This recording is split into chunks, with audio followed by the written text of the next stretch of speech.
start doing indoor trash storage. When you can find, and there's a few examples where this has happened, where a restaurant will actually retrofit their kitchen, and they will have the trash storage on the inside. They do not have rats.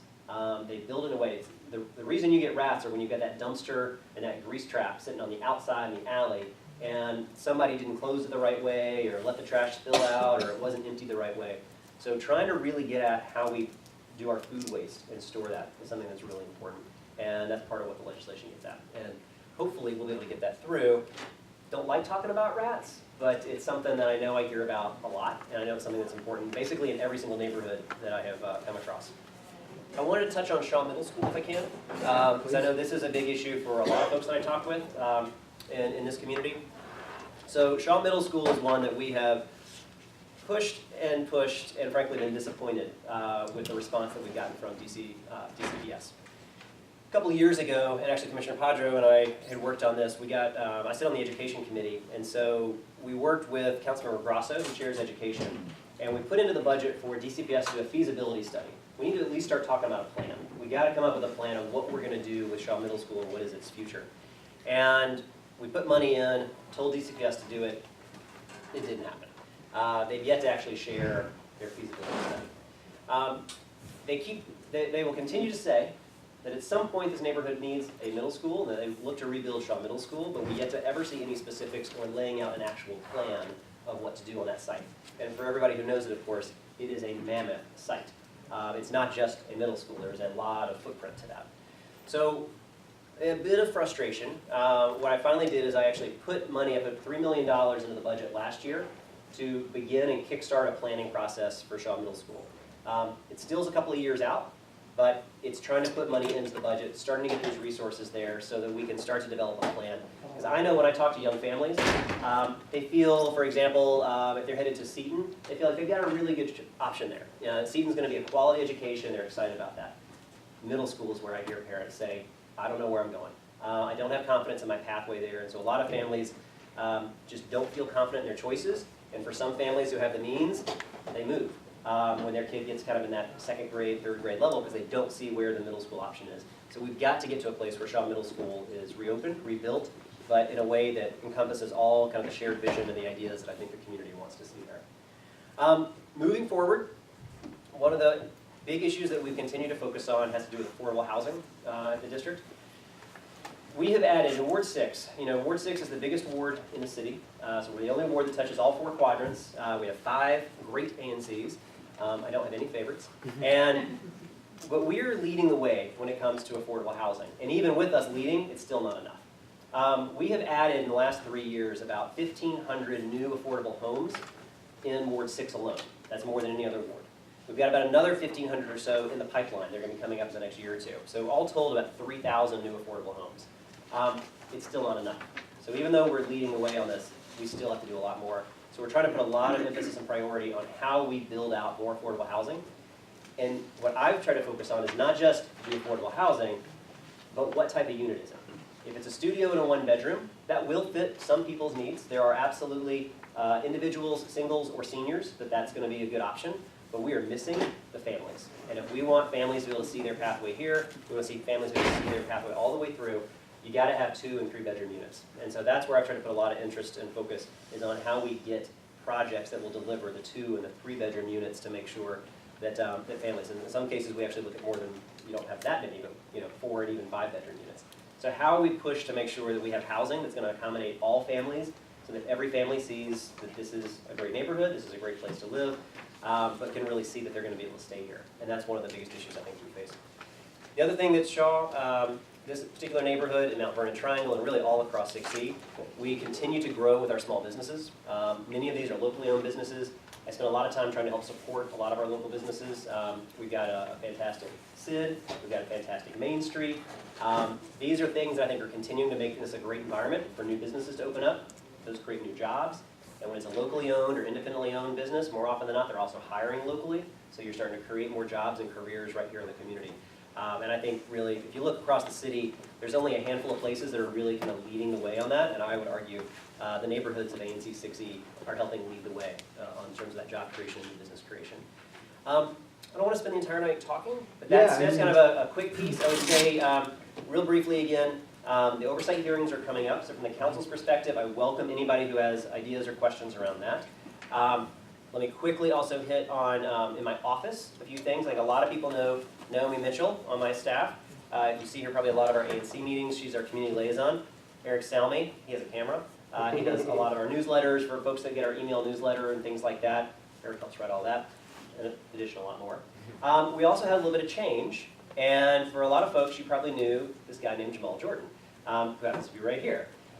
Jamal has spent 3 years with me, absolutely phenomenal, but also got recruited away and has started a new job, which we're excited for. In his new job, he still continues to do community work and constituent work. But so we're actually in the process right now of hiring for a new position. And so hopefully when those decisions get made in the next couple of weeks, you'll start to see that. We'll make sure that we have our new staff come out, introduce themselves, so that you know who some of your go-to people are in terms of trying to work with you and work with us to help solve problems. Right. Well, let's just open up to a couple questions to the commission and then a couple for the audience. Anybody on the? Sure. I know there was some news about a bill I believe you helped sponsor about some changes at DCRA. Mm-hmm. Could you speak a little bit to what the idea is there? Because obviously we look at a lot of developments and issues relating to that that Yeah. I think would pertain to this. Absolutely. Raise your hand if DCRA is your favorite agency. Not a lot of hands. All right. So working with Phil Mendelson and a few others, we've introduced legislation to break up DCRA. DCRA, there are some great people who work there, no doubt about it. But it is an agency that we've tried for the last couple of years to really work on improving. And we hear several areas where DCRA continues to fall short in terms of how it serves and works for our residents. One is on how it works with buildings. So when you've got construction happening in your neighborhood, how is that department working to make sure it's a safe building, it's up to code, it's got all the permits, are the inspections right? That's one key component. Another component has to do with consumer protection.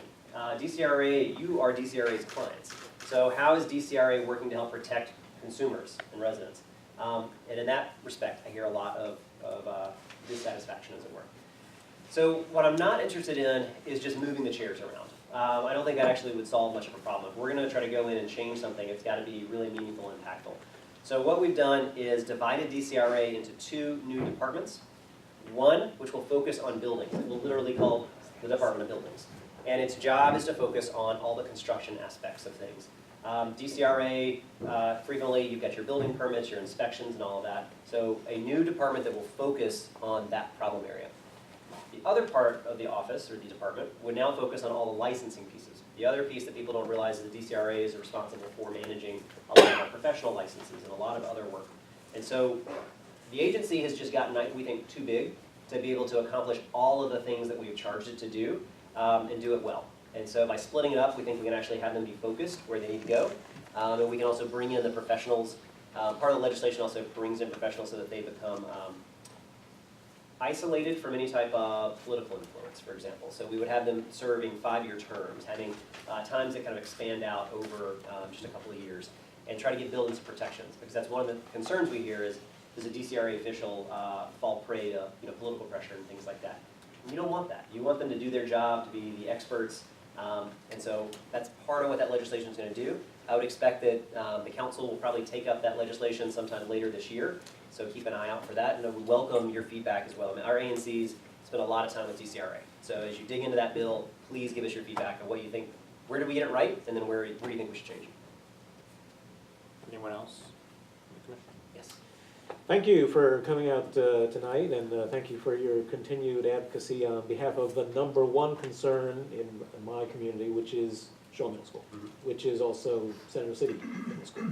So obviously, the mayor's not doing anything on her own. She came here in November and basically said, until somebody comes up with a public-private partnership, we're not going to build a school. So I've been contacted by parents from the 4 different wards that are intended to be served by the middle school, and this spring we are going to be starting regular meetings to advocate for action and to press the mayor to take appropriate action. So we look forward to having your active involvement in that process. In the meantime, we have a big empty building, which since about October of last year has been dark. repeated requests to Mhm. DGS to attend to the fact that the lights have been off around the entire perimeter of the building, which is causing a very dangerous situation because some of those blocks don't have any streetlights on them, is becoming a public safety issue. So I would invite you, when you're done here this evening, to go a block away and see it for yourself, and hopefully a phone call or an email from you to the director of DGS might get some action on that. I will be happy to do that, absolutely. I do remember, I have to go back and look, I do recall that there was an issue around some of the power supply inside, but I'd have to go back to make sure I track that down. But I'm happy to swing by tonight and make a phone call and see what we can do. Absolutely. At this time, I'd like to open it up to the audience to ask a couple questions. I'll let you Sure. make the selection. Good evening again, Tom. The NEO Act flashes me back 25 years ago when City Council Person Jack Evans formed the Anti-Crime Task Force. And we dealt with the three areas that you talked about, house, economic development, public safety, and we sort of brought things up to the scale where I'm very proud to show right now. And I think with the commissioners, Higgins and Officer Green, yourself, we can do this again. I would like to take a look at, if we have any nuisance properties, bring the police department in, there's commanders, sit down and do exactly what we did 27 years ago. I gave you the template. This is it. Okay. You see the convention center, you see the Verizon Center. And this is what we planned when we did the task force. We brought the police in, we dealt with the gangs, we dealt with the rape of Evans and et cetera. Now you see Shaw a livable community. I want to work with you in reference to that again. I hadn't planned to come back and do any community work. I retired 12 years ago. But the bottom line, I see a need. And I think you're doing a very good job, and I want to use it. Thank you. Would love to. Thank you, Mr. Valentine. I saw Rochelle back there. Hi, Charles. So you mentioned one of my favorite topics, the Office of Neighborhood Safety and Engagement. And as you know, I've been talking about this on social media before it opened in October. So it opened in October. I feel no transparency. It is a complete waste of money. There's a duplication of service between the police department, the Department of Behavioral Health, and the Department of Human Services, but no one will tell me what they actually do. What are they doing, like, tomorrow or next week? What? No, and what's his name? Donahoe? Deputy Mayor Donahoe? That's the Deputy Mayor, Kevin Donahue. He don't even answer anymore. What does this mini agency do? That the other three, they're already doing. It seems like a complete, utter waste of tax money. I respectfully disagree, my friend. What do they do? So, here's what I'd love to do. I can absolutely work with Dale McFadden, who's the head of the office. If you're up for it, he'll give you a tour of the office. He'll meet with you one-on-one and talk to you about what it is that they're doing. It is intentionally separated from law enforcement. The idea is that when you have communities where there is significant violence, there's a very different response that takes place. If I walk in a whole bunch of uniforms, or I walk in as somebody who is trusted, somebody who's in my street clothes, somebody who knows who that guy is and that guy is, the relationships change, the expectations change, and the outcomes change. So part of the office is intentionally separate from law enforcement.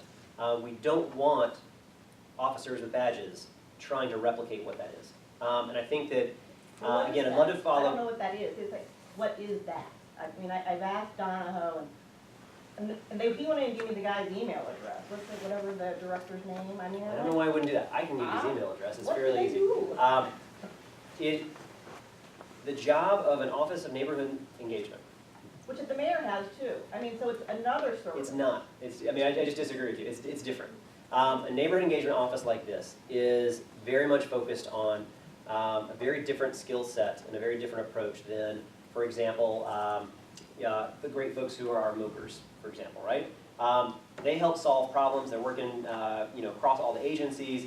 But I would not say to a MOPer, let me have you go in and try to do a violence interruption event in an area where we're having a lot of concentrated violence. It's just not the right approach. For anybody who's familiar with Roving Leaders, which is part of a program with DPR, it's very similar.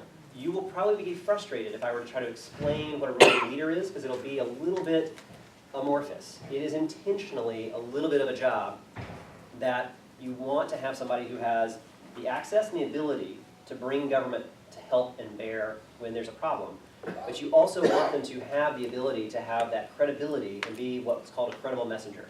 You need to be able to walk into a community and they don't see the uniform, they don't see the shield, they see John, they see the person that they know. And that's a big part of how you have successful strategies to do that. I'd love to follow up with you, Rochelle. I bet I can get Dell to take you on a tour, talk to you about it, and show you what their office is, and also talk to you more about what the plan is and what the work is that they want to do. What type of training do they have? Are they, the representatives in the, who go out into the community, are they social workers? Like what is the, you know, obviously a police officer goes to the academy, they have a certain type of training. What is the, obviously there's not, what type of candidate or career does that the person who goes to the community, what do they study or what qualifies them to do that? This may not be a satisfactory answer in that there's not going to be one clear, like if I'm looking to hire somebody who's going to work at Child and Family Services, I'm looking for a social worker, right? Yeah. You're going to find somebody who has a mixture of social work. You're going to find somebody who, frankly, may be a returning citizen, somebody who has had a criminal history in the past. You're going to find somebody who has the type of people skills, interpersonal skills, somebody who knows how to connect to employment services, to all these different elements. It's a generalist by nature, but it is somebody who's focused on community. So Mr. McFadden, who's the head of this office, he's worked for over 20 years in gang reduction, gang violence reduction. He's a guy that can walk into a room with a whole bunch of people who usually hate another group of people and sometimes with guns, and he has credibility instantly. It's a different job. It's a very different type of role, but that's what this is intentionally trying to create, because that's how you can actually interrupt a lot of violence. We absolutely are going to interrupt violence. We're absolutely going to have police officers respond in the way that you want law enforcement to respond. But you need to also have a different approach that can actually go in and find out what are the issues below and deeper, and then start to work on those to change those. And that's part of what that does. I know that you had a hand up question, then I'll come to you. Yes, ma'am. Yeah, with regards to the NEAR Act, which I think I've really appreciated your support for it. But I think as the community, some of our biggest concerns has been when the MPD is going to start that data collection that you mentioned on stop and frisk, because they have been required to do it since 2016. I'm sure this will come up at the oversight hearing, but I was wondering if you could say anything else about it. I can tell you that it'll come up at the oversight hearing. That's where I've already told the deputy mayor. I sit down with the chief of police for either breakfast or lunch about once every month or two. We're having breakfast tomorrow. It'll be part of what I talk to him about and say, you're going to get asked and pushed hard at the oversight hearing. And it's not just me. I know that there are community representatives who have said, we've worked hard to get this legislation passed. We think it's going to make a difference in having the district be a safer space, be a more just city. And so I'm going to tell them that that's the very clear expectation. But that's been communicated to MPD.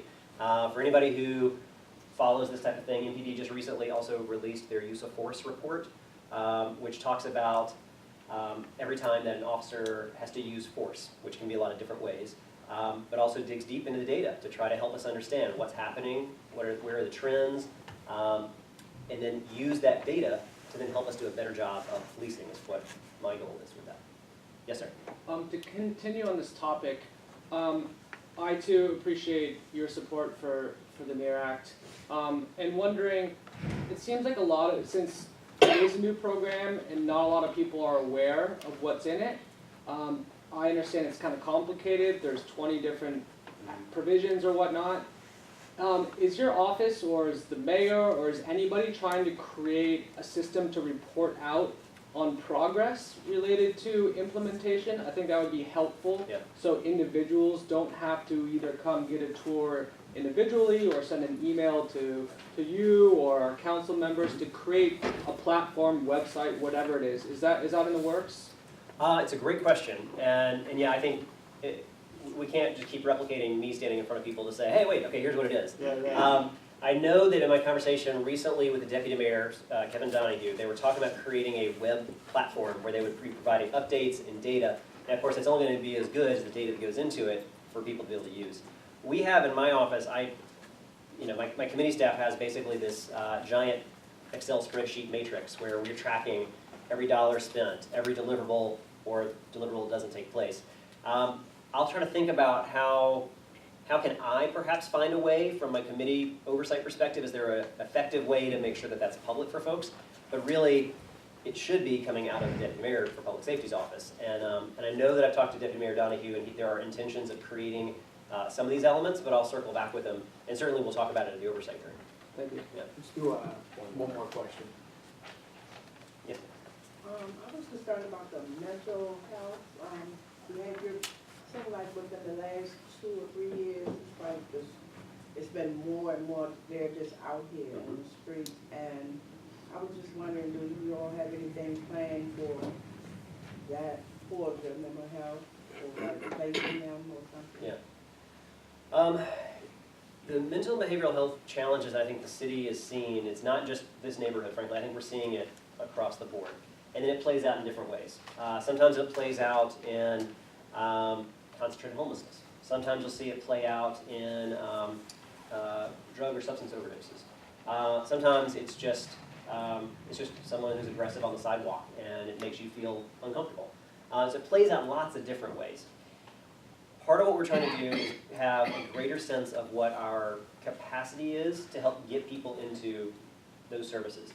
It will not solve the problem at all to just say, let me try to remove that person from that situation, and then, you know, like I was mentioning where the police officers will get called out for someone in a mental health crisis, they make an arrest, and that person's right back out. Like, we did not solve the problem there at all. No one got helped in that situation. So how do we get at having that person, for example, get into something where there are wraparound services? It could be that that person needs to be on medications. It could be counseling. It could be any host of things. We have limited bed capacity, and we have limited capacity within our Department of Behavioral Health system. I think it's an area where we have a lot of work to do. When you think about homeless services, for example, frequently people will say to me, I don't understand, I thought we had shelter beds, why isn't that person moving into shelter? There's a host of reasons why someone's not going into that. But for chronically homeless individuals, there's going to frequently be sometimes a mental or behavioral health issue. There also could be workforce issues. There could be economic issues, a whole other things. But if we're just saying, come into the shelter at night, you got a bed, and then at 7 in the morning we're kicking you back out, we're not solving anything. We're not solving anything. So trying to figure out a way that we do permanent supportive housing and the type of housing where we actually get somebody and literally put them into an apartment. Give them stability, and then have that type of intensive case management work that helps figure out and then stabilize who that individual is. I think it's the only way to get it done. And it's something that I think we need to continue pushing on. I don't think we're doing enough of it. Yeah. Well, thank you. Yeah, thank you very Absolutely. much, Councilman. Thank you all very much. I appreciate it. Well, up next, we have Kenyatta Robinson of the MVT SID to give us an update on the park study. Yeah, where is the projector?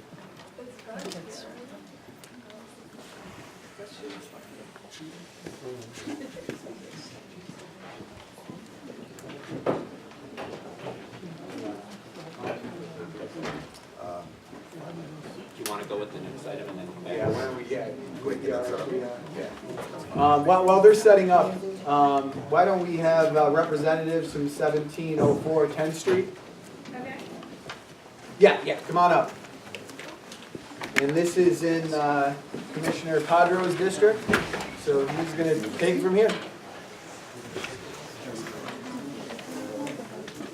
So 1704 10th Street Northwest is located in the Greater U Street Historic District, which means that any renovation plans have to be submitted to the Historic Preservation Office for approval. This particular applicant is proposing an addition and a renovation of the existing building and requests our support for the design concept and also support for a waiver from public space requirements so that the staircase that is proposed to be erected on the 10th Street side of the building is able to extend further into public space than is normally allowed. So if the applicant's representative will proceed. Hi everyone, I'm Emily Rotman. I'm an architect at Square 134 Architects. and we'll be presenting the project 1704 10th Street. But I'd first like to introduce our client from Urban Capital to just. Hi everyone, my name is Mo. I'm one of the principals of Urban Capital, a boutique real estate development firm working in the DC. We have been developing properties since 2011, all in the DC area. Wherever we work, and even in non-historic neighborhoods, we tend to be very conservative about preserving architecture and maintaining the character of the neighborhood. We really like the old and historic character of the Shaw neighborhood. It's our first time here, so we really want to preserve the architecture in whatever we add there. Regarding this property, our goal is to develop it as a single-family house while maintaining everything in the character and making sure it fits nicely in the in its surrounding and retains the neighborhood character. We have given the design tremendous thought, and I think we came up with a design, a respectful design that the neighbors would like and appreciate, that we like, and of course the historic board likes. We're very interested in creating enduring projects. We stand behind our work. So we like the neighborhood. It's our goal to work towards being welcomed and liked and to be seen as adding value to the community. I will make myself available during construction in case anyone has a concern or an issue. I can pass my contacts at the end to make sure everybody can reach me at any time during the project. And I will leave it to Emily to discuss the project. Awesome. Thanks. Thank you. So the property is an existing 2-story residence, and as Mo had mentioned, the goal is to keep it a single-family residence. We are planning to incorporate a rental unit in the cellar level, where for zoning purposes it will be listed as a separate flat for legality, but the goal is that both certificates of occupancy would be sold together, so it would just be an optional rental unit for whoever purchases the property. We will be doing an addition at the top and at the rear. Can I get you the Thank you. And just to give you an idea, the property is in an existing on this 10th Street in between R and S Street, and the goal is to maintain the same character as the neighboring properties from the street. And we will be doing an addition, as I mentioned off the back, but we do not intend to extend past the neighbor that's to the north of us. So it's not going to be extending as far back as you could. It's going to be respectful and to be in line with the other properties. We have been working diligently with HPO to make sure the addition is minimally visible. So we did actually have a flag test yesterday with the Historic Preservation Office. You can see a very teeny tiny bit of the 3rd floor addition at the moment from directly across the street. But one proposal that Historic Preservation suggested would be to extend the party wall from the chimney roof line as a continuous brick wall, and that should hopefully cover it from being visible directly across the street.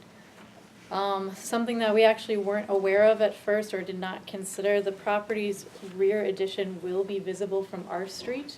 However, that's because there's no building in that location, and you can see down the rear of the alleyway for a number of properties.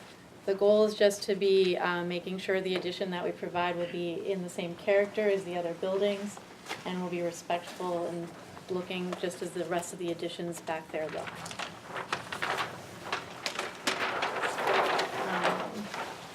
A unique thing with the project that we will be working with the Office of Zoning on, we have an existing easement on the 2 properties that are north of our site that will allow us to have access to provide parking, because the lot is technically landlocked and you wouldn't be able to have off-street parking otherwise. So with our civil engineer, we will coordinate a way to figure out the turning radius or whatever that may be to ensure that there can be an off-street parking space with the project. And you can skip the site plan. I think we can skip the zoning.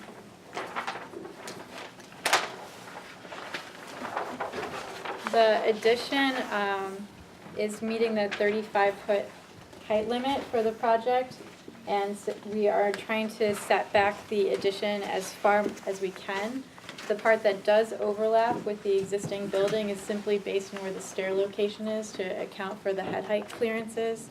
So we are trying to tuck back the addition as best as possible to, again, reduce visibility from across the street, where it's fairly short.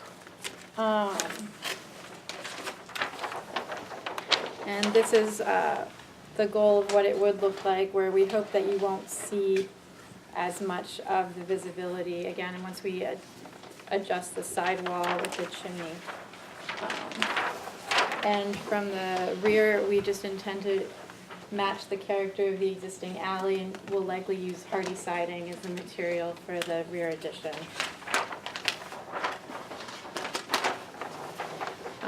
We also are making sure to preserve at least 50% of the original structure to be in line with historic preservation's requirements. And the overall goal for the single-family residence is to provide a good amount of light into the main space. One opportunity with setting back the addition the way we are is that we can incorporate a series of skylights over the entryway and actually cut the second floor back slightly so that way you can bring a lot of natural light into the main level. So we have it where once you enter in, this portion here would be a 2-story foyer with the skylights to be bringing the light into the space. The property is going to be a 3-bedroom, 3.5 bath for the single-family residence, and the optional cellar level rental will be a 1-bedroom den with a 1 bath. The cellar level unit will have separate access from both the front and rear of the property. And as we mentioned, it will be an optional rental unit, so there's also a stair connection from within the building itself, so that way, if you want to use it as a mother-in-law suite and you would want to have access between the floors as opposed to having to go outside, you have that as an option. And the second floor and third floor of the property will have the bedrooms, including a master with an in-law, with an ensuite. There's also, to take advantage again of the unique cut through the space, we have a little office nook or reading nook area that would overlook into the first floor and capture that light from the second floor. And at the third level, there would be an additional lounge space with a rooftop access onto the current or existing roof.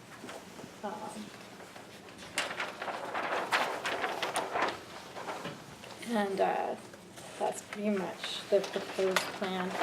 One of the key things, as Alex had mentioned, the project's entry at the front, since we are underpinning the cellar level, we do need to have the cellar stair extend further into public space than would be typically allowed because of the head height clearances and